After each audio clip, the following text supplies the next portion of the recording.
You're listening to the Sales Hunter podcast. My name is Mark Hunter, the Sales Hunter.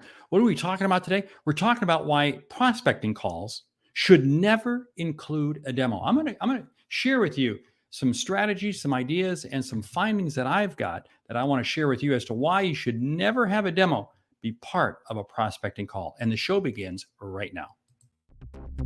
You're listening to the Sales Hunter podcast with Mark Hunter, where the focus is to help you as a sales leader sell with confidence and integrity. And now here's your host. You spend all this time getting a prospect on the phone, you're having that conversation, and you want to race forward because they said, hey, well, show me the product. Or maybe you get so excited that you want to show them the product, and suddenly you find yourself in a demo. Let me tell you something, that is not the way to handle a prospecting call, because here's the deal. When you have a prospecting call and you include the demo, you are leading with your product. And that's not right. That's not right. Your whole objective of the prospecting call is to find out from the customer where they're coming from. Sure, you may be calling a perfect, prospect that fits in your ICP. You may have even had them referred to you, et cetera, et cetera. But this initial call is about letting them talk. It's about letting them share with you. And here's the situation that I find. When I see salespeople jump into the demo, here's what happens. It gets the customer's mind going in too many different directions because you don't know enough about the customer to know what exactly to show. So what is it you do? You start showing them everything. And before you know it, the customer is confused. And now you're behind the 8 ball even further. You see, here's the situation. I'm going to go ahead and do a demo, but I'm going to wait until I've had the discovery call, which isn't the prospecting call. There's the call after that. And I'm going to make sure that I understand their needs, understand their outcomes, understand what is it that they need help with. And then the demo I ultimately do is going to be just around that element. And see what happens when you do it at the beginning. What do? You wind up showing them way too much stuff. And here's what happens. The customer, you're excited. You show them the demo. They may have said, hey, show me a demo of it. And what you do is you show them all these things, and then they start thinking, well, maybe we should look at this. Maybe we should look at that.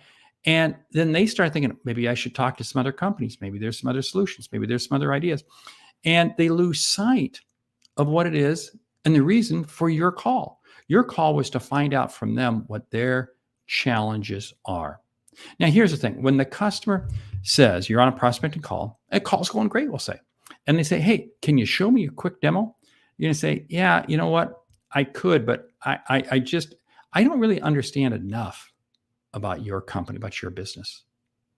Could you help me understand a little bit more? And you know what? The customer's going to appreciate you for that. They are going to appreciate you because you're more interested in them. This is what it's all about. Because when I ultimately do the demo, I have to make sure that every piece of the demo I do links back to something that they've shared with me. And I'm not going to know that if I've been on the phone with them for a couple minutes and then suddenly they want to say, oh, show it to me. No.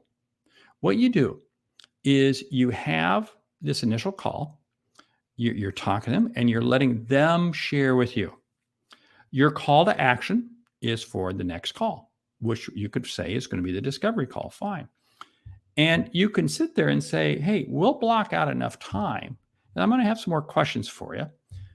We'll block out enough time to potentially do a demo. Now, I never say I'm going to do a demo. I would just say I'm going to potentially do a demo. And the reason being is because I don't want to get myself locked in. Because again, I have to make sure I have clarity. But here's why I like to use the word potentially. Is the customer said, hey, show me a demo. You know they're going to show up for the second call. Now, that second call, what I'm going to do is I'm going to ask them questions, get them engaged. If I find that I've done all my work and it checks all the boxes and everything, and I understand clearly what the outcome is, what their toleration of risk is, how they're going to use what they're going to, all these various pieces, then I'll look at doing a very skinny demo. The key with the demo is always keeping it skinny. Okay, let's come back to the prospecting call. Here's the key. Your prospecting call should never include a demo. It's that simple. Because here's the other reason. When I do a demo, I want to come out of that demo with an 80, 70, or 80% probability that that deal is going to close. And unless I'm selling pencils or something very basic, that's not going to happen if I attempt to do the demo on the first one. Why do I say I want a 70 or 80% close ratio? Because here's the deal. Demos take time. To do them right, they take time. They may even take additional resources from your company. So do I want to burn these cycles, burn this talent, burn these resources on things that don't happen just because the customer wants it? No, this is the time when you lead the customer.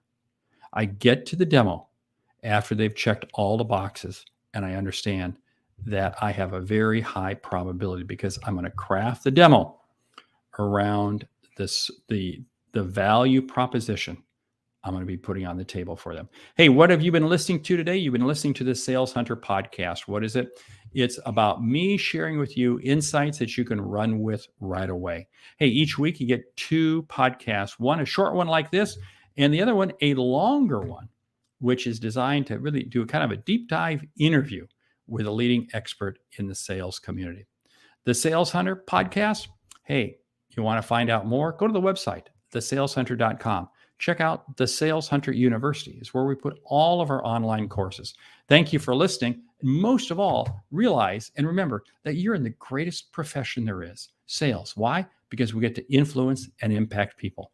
I'm Mark Hunter, the Sales Hunter. Great selling.